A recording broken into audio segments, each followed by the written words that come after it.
நபித்தோழர்களும் ஏனைய இமாம்களும் உண்டா? இதுல சிறப்புல கேட்கல, நான் சிறப்புல ஒன்று இல்லைன்னு முஸ்லிம் சமுதாயம் எல்லாரும் ஏற்றுக்கொண்டிருக்கிறோம். சிறப்புல ஒன்று இல்லை, அவர்களுக்குள்ள ஃபதில், அவர்களுக்குரிய அவர்கள் சொர்க்க விஷயத்தில் அவர்களுக்குள்ள சிறப்பும் இவர சிறப்பும் ஒன்றல்ல. அதை நான் கேட்கவில்லை. மற்றபடி மனிதர்கள் ஆய்வு அறிவு என்கின்ற அடிப்படையில் நீங்க எடுத்துக்கிட்டீங்கன்னா எல்லாரும் ஒன்றல்ல, எல்லோரும் ஒன்று அல்ல.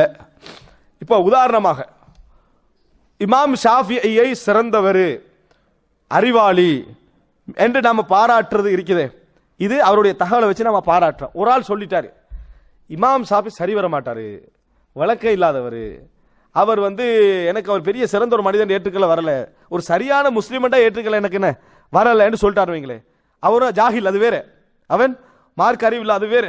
ஆனால் இவனுக்கு குஃபுர் தீர்ப்பு சொல்லலாமா? இமாம் ஷாஃபியை மறுத்தவன இவன் குஃபுர், இவன் இஸ்லாத்தை விட்டு செஞ்சிட்டான், வெளியேறி விட்டான் என்று சொல்லலாமா?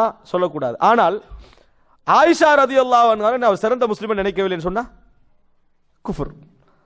எனவே ஒரு இமாமை நம்ம நம்புவது என்ற விஷயம் அக்கீதாவுடைய பகுதி அல்ல, அது அக்கீதாவுடைய பகுதி அல்ல. ஆனால் நபித்தோழர்கள் பற்றிய நம்பிக்கை அக்கீதாவுடைய பகுதி, நபித்தோழர்கள் பற்றிய நம்பிக்கை அக்கீதாவுடைய பகுதி.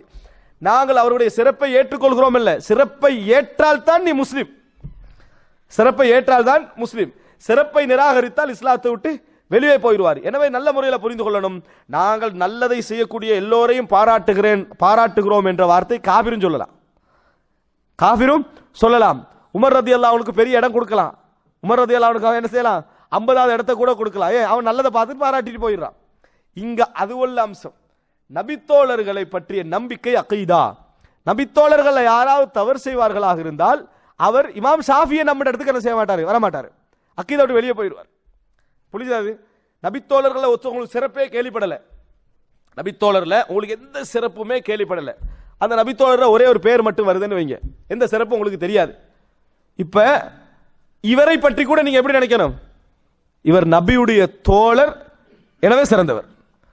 அதுல கூட நீங்க என்ன வார்த்தை சொல்ல முடியாது, நபித்தோழராக இருந்தாலும் அவ்வளவு விவரம் இல்லாதவர், அவுட் ஆனவர், எப்படி என்ன செய்யக்கூடாது, சொல்லக்கூடாது. இந்த அக்கீதா பிள்ளை இந்த இடத்தை புரிந்து கொள்ளவில்லை என்று சொன்னால் ஆபத்து, இந்த இடத்தை புரிந்து கொள்ளவில்லை என்றால் ஆபத்து. உதாரணமாக இன்னொரு அம்சம் என்றால், இதை சொல்ற நேரத்தில் நாங்களும் சிறப்பை ஏற்றுக்கொள்கிறோம், நாங்கள் அவருடைய எல்லாத்தையும் ஏற்றுக்கொள்கிறோம் அப்படின்னு சொல்றாங்க. நல்லது செஞ்சா நாங்கள் ஏற்றுக்கொண்டே ஆகும், நல்லது செஞ்சதோ செய்யலையோ, நபித்தோழர்கள் பற்றி ஒருவருடைய நல்ல செய்தி உங்களுக்கு வந்ததோ வரலையோ, இஸ்லாமிய அக்கீதாவோட ஒரு பகுதி நபித்தோழர்களை பற்றி நீங்கள் நம்புகிற நம்பிக்கை. அதுல முரண்பட்டா உங்களுக்கு உரிமை உண்டல்ல, உங்களுக்கு உரிமையே கிடையாது, முரண்படும். ஆனா இமாம் ஷாஃபில முரண்படுவதற்கு உங்களுக்கு என்ன உரிமை உண்டு.